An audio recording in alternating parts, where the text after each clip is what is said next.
The basement of La Penta. This is WICR. Hello everyone, Jersey Joe and Big Shot Rob back in action, and it is time to talk Big Shot Rob's favorite sport, MLB action. Now Rob, the baseball season will be here before we know it. You are in your glory.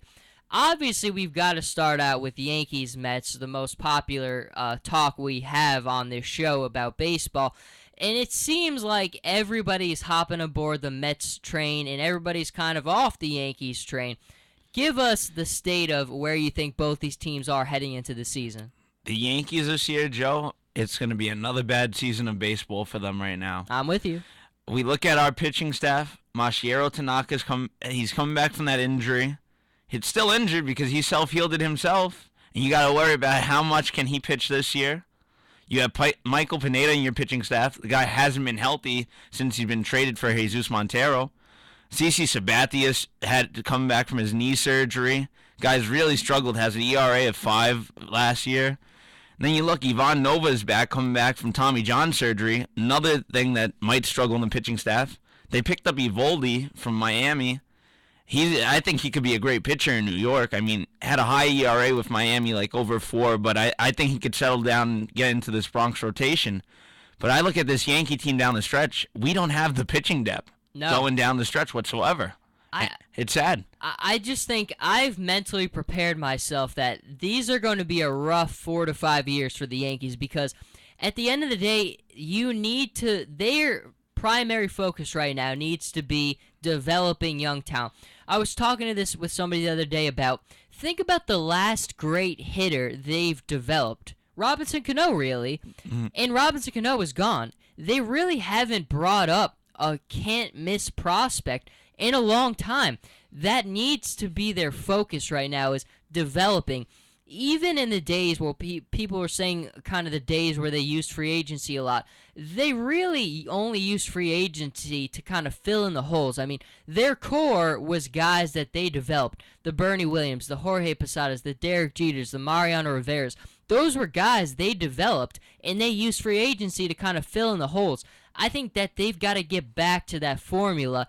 And right now, this team, it just kind of, you're blurring the line between mediocrity and just being bad, because this is not a roster you can legitimately contend with for a World Series title. Oh, definitely, Joe. And one thing they need to start learning, you got to stay off laying out so much money to some of these free agents. Yeah. Some of these guys are like 35 years old, and you can't be dishing out $15 million when they're not even living up to this contract. We look at some players now, Joe. Mark Teixeira, don't get me wrong, when Mark came to the Bronx, I loved it. Great move. Mark hasn't been healthy. That wrist has been terrible. Can't go back to the guy who would be able to hit over 30 home runs, get over 100 RBIs. Carlos Beltran had his injury stint last year. Really struggled down the stretch. Brian McCann hasn't been able to find his mode whatsoever. Brian McCann was a guy I used to really look up to, a guy who could hit 25 home runs, drive in 90 RBIs. He can't do that whatsoever. And now we look at Alex Rodriguez coming back to this team. Oh, don't get me started on that. Joe, what is it, $27 million to hit nothing for us? So $27 million right down the drain to watch this guy hit 5 home runs, do absolutely nothing for this Yankees team. Probably the biggest wasted talent on this roster. And, folks, just prepare now. This is the dark days for New York. We are returning back to when it was the 80s for the New York Yankees. And it's going to take time to rebuild. Just know that ahead. Absolutely, and I'm glad that we're kind of mentally preparing everyone for that, because like you said, it's going to be a rough ride, but you got to buckle in and you got to get ready. Hopefully A-Rod will be out the door before we know it, and that clown, we can get him out of here. But let's go to the Mets, because it seems like Mets fans finally are kind of happy. It seems like they've got a lot of promise. I mean, look, they have a lot of really good pitching. They really do. Matt Harvey is back. Hopefully he will return to his form. But you look at the Mets, some people are still not buying them. Are you buying them, Rob? I'm still not buying them. Their pitching staff's going to be great, but they don't have the hitters to back them up. David Wright is no longer that guy who he once was, who could knock in 30 home runs, bring in 100 RBIs. Do you think he bounces back a little bit this year? Because he did not have a good year last year. I think he could because they brought the fences in more in Citi Field. For some reason, the Mets at their own home park can't hit home runs, but every other team could blast a home run there. It's really ridiculous how badly they struggled. But bringing and especially for Curtis, because Curtis, I love Curtis, but that was not a smart signing for them because Curtis is a guy where you know how he wants to play and where he hits his home runs to. That was about the possibly worst signing for them because that's just not a good fit. But he did pick it up a little bit, and I think bringing the fence will help him out big. And Joe, I think also what was worse was signing Kevin Long. Now we might actually see Granderson strike out 200 times this year. Oh, God. Because we saw his last year in New York. Absolutely terrible. I mean, I like the signing of Kadire, but he's 35 years old. And I think what the Mets failed to do, they need to get some younger talent. They had to find somebody. They could have gone with Tulowitzki. You know what? I'm actually happy they backed off of him a little bit because the guy's injury prone. Don't get me wrong. Tulowitzki at his best is a 300 hitter. Can hit over 20 home runs, knocking 100 RBIs. But I'm pretty glad they stayed back, stayed on their grounds because you know what? With his injury proneness, that could really kill them down the stretch. I just think they need a couple big players, big bats in their lineup, and this Mets team could succeed. They have the best pitching staff, hands down in baseball. They have one of the youngest pitching staffs, and I think their pitching staff is going to match up really well with Washington this year. Really, that's interesting because the next one I wanted to ask you about, we kind of all understand the Nationals have become kind of the go-to, hands-down pick in baseball because of how good that rotation is. But I look at them kind of the way I look at the Mets. Now, they're clearly a better team than the Mets right now. The Mets aren't even close to how good they are. But the hitting is the only thing I'm still not 100% sure on for the Nationals. Their pitching is going to be extremely difficult to beat. I mean, when you have Jordan, Zimmerman, Strasburg, all the guys they have, you really are going to be at a disadvantage most games. But is the hitting something that they are lacking right now? I think that's what's going to kill Washington. You know, Joe, Adam LaRoche leaves the offseason, signs with Chicago. He was a big hitter for that roster. And now you have Bryce Harper, who he got injured last year and really struggled down the stretch. Couldn't be what he used to be coming up into the major leagues. And I don't see this Nationals team really going far. I mean, their pitching staff's phenomenal. But you can't rely on pitching all the time. You need run support. And this Washington team is not really going to provide that run support they need. I mean, you lose two big bats. I think Bryce Harper, I mean, you haven't lost him. But the thing is he going to bounce back from his slump last year? And that's definitely a big thing you need to see. And so we just broke down the Nationals. But then for you, who is the go-to team in baseball? If you had to pick the World Series favorite today, who would you pick? That's a tough one. It is. Does really it say more about the parity in baseball or more about maybe there's just not a great super team? Because I don't know if I could confidently say today. I mean, I think every single team has weaknesses that are very identifiable. Washington's definitely got the best pitching by far, but do they have the hitting to back it up? You all still love the Dodgers, but do they take a little step back? I mean, Matt Kemp, losing him has got to be a loss. I don't know. And the Giants, we all love them, the defending champs, but again, they lose some big pieces. I don't know if there's a team you could look at and say for certain that there's not a weakness that you're worried about right now. Yeah, there's not one that you could easily pick out. I mean, we look at that NL West, Joe. That division's awesome. It is. The Dodgers, though, it comes down to postseason. Clayton Kershaw is a terrible postseason pitcher. Don't get me wrong, Joe. I know he's a great pitcher. Great regular season pitcher. One of the best I've ever seen, me and you have ever seen. Great lefty. But when it comes postseason, he can't get more than 5 or 6 innings. I've really accepted struggle. it, Big Shot Rob. It's been a nightmare so far the last 2 seasons against the Cardinals. I'm hoping that maybe he'll run into another team at some point and he'll have a little bit better success. But the biggest thing I worry about with a team like the Tigers and the team like the Dodgers is bullpens. I think teams like that didn't really consider, especially the Tigers last year when they made the Scherzer deal. The David Price deal was their bullpen was still a major issue, and we see it with the Dodgers last year with a lot of their guys is. It's so important, and that's one thing the Giants had that no one else could come close to is how effective and how important it is to have guys you can depend on in your bullpen. The Tigers just haven't had it. The Dodgers just haven't had it. And that's what the Giants have had. That is so important. But let's talk about the Tigers for a minute. Because it seems like Cabrera now, it seems like he will start opening day. Do they take a step back this year? Oh, most definitely. Joe, we look at their pitching staff. Scherzer walks. Porcello got traded to Boston. Verlander does not have his stuff from a couple years back where Justin Verlander could throw 100 miles per hour the whole game to win the Cy Young. It falls on David Price, and I think it's going to be a little bit way too much for him to handle. And just those two guys as your top pitchers, the team's going to struggle down the stretch. I mean, don't get me wrong, Anibal Sanchez, decent pitcher, Yes. but this team's going to struggle going down the stretch. I mean, Victor Martinez tore his meniscus. He'll be back apparently by opening day. Signed a big contract. The thing is, how will his body be coming back from that injury? Miguel Cabrera's also come back from injury. I mean, I really don't like this Tigers team. I really don't even see them making the playoffs. Wow. I see a team like the White Sox stepping it up this year and taking it. We'll talk about the White Sox in a minute, but I want to tell you my theory about Verlander's decline for a minute, and you tell me if I'm crazy or not. But I think when we look back to 2012 when he won the MVP and the Cy Young, he was the best pitcher in baseball. It wasn't even a debate. He was outstanding. But Jim Leyland kept him in games. When games were already sealed, he let him throw a lot of pitches. I mean, his pitch counts were reaching like 135, 140. He was throwing a lot of pitches he didn't need to just to finish games because of how dominant he was and how long he was lasting with his dominant form.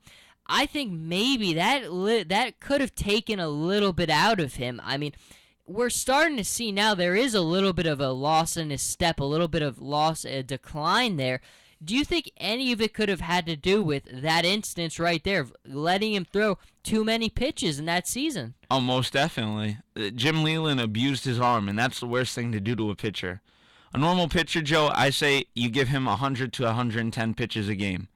We look at guys like Clayton Kershaw in the league. You know what? Kershaw goes 9 innings, Joe, but he keeps that pitch count down and low. Oh, yeah. Kershaw will throw 96 pitches in 9 innings, throw 100 pitches. He doesn't abuse his arm. This guy over here, Verlander, is all firepower.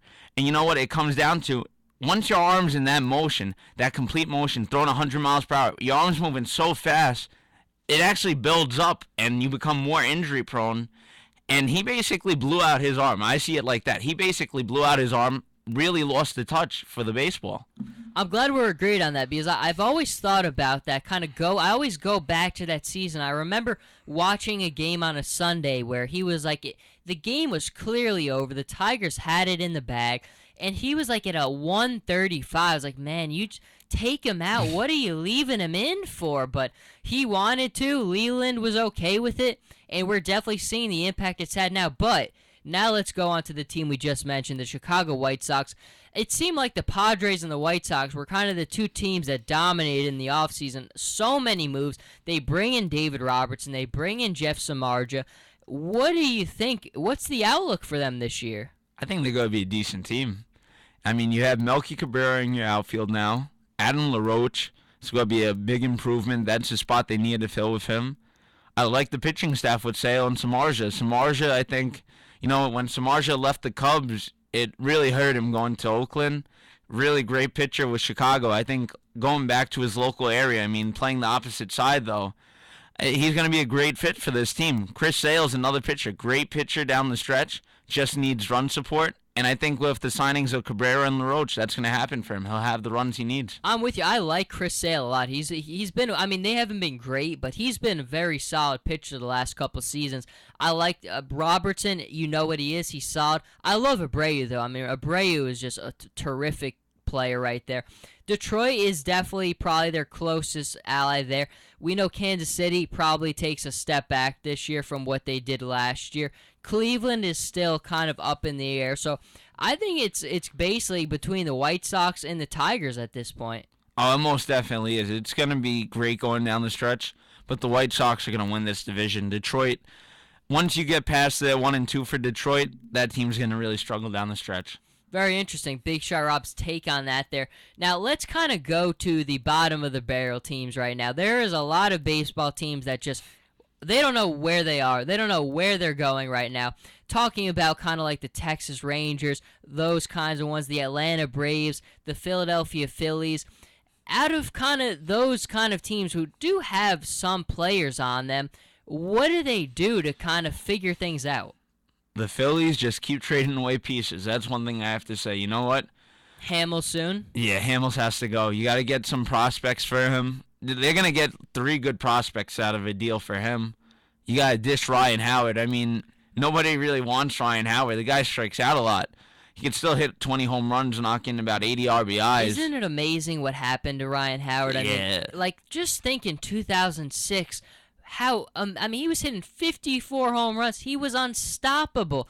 And I remember one of the first shows we did it back our freshman year when we talked about kind of how we wouldn't touch him in fantasy because since the injury, he just hasn't been the same, and we've just seen a steady decline since that time. Yeah, it's Ryan Howard. It's sad to see that. You know, when I saw him, Joe, when he won Rookie of the Year over David Wright, I was like, wow, this guy's going to be a really great ball player. And then me and you, when we saw that gruesome injury, that pretty much ended everything of what Ryan Howard once was. And it's sad to see it in baseball especially because Ryan Howard, phenomenal hitter when he first came up. Phenomenal. Could blast the ball. Real Met killer. But it's sad to see this.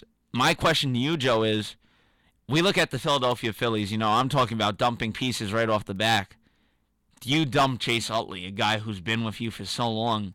I mean, Chase Utley has some decent value on him. He does. Do you dump him? I think you got to. I mean, I'm with you. Jimmy Rollins and Chase Utley were one of the 2 longest tenure guys in a lot for forever in baseball. It seemed like they were going to be there for a long time, but you've parted ways with Jimmy Rollins. He's now for a winner. Chase Utley, let him go to a winner. I mean, Hamels definitely, I'd get him wherever I can to a winner, get what pieces I can. I think at this point, when you're the Phillies, I just think I hate when teams delay the inevitable. If you're a team like the Phillies, you know you can't legitimately win. I never understood the moves that Amaro made last season because you understood they're not in a position to win right now, but he's went about that offseason like they still could, which made no sense. And I think right now, let him go somewhere he could win. You've got to just rebuild. That's the bottom line. Yeah, they started now. You'll be good in the next couple years. I'll tell you now with the prospects. What was the other team we were talking about? Texas. Texas. Oh, Texas is, ever since Nolan Ryan left. Oh, goodness. They have gone downhill. And you know what? Nolan Ryan knew what he was doing when he was with that team. He did a great job there. Prince Fielder, obviously being out the whole year, was big. I like you, Darvish, but aside from you, Darvish, they don't have much pitching. They really don't. Yeah, and Joe, the signing I really did not like with Texas, Shin-Soo Choo. I felt they gave him way too much money. Yes. The guy way too much. The guy's not a 20-plus home run hitter. Doesn't steal 50 bases a year. Doesn't knock in over 100 RBIs a year. I don't know why they signed such a big deal. And that's going to kill them down the stretch. You know what? They traded for Prince Fielder. His injury killed. But Prince Fielder, we saw with Detroit, really went on a decline from his time in Milwaukee. And this Texas team, I really don't know what to say about them. They make moves, and then you look at their roster, it's like you just traded for another good player, but your team's not even at that state where it's going to even make the playoffs.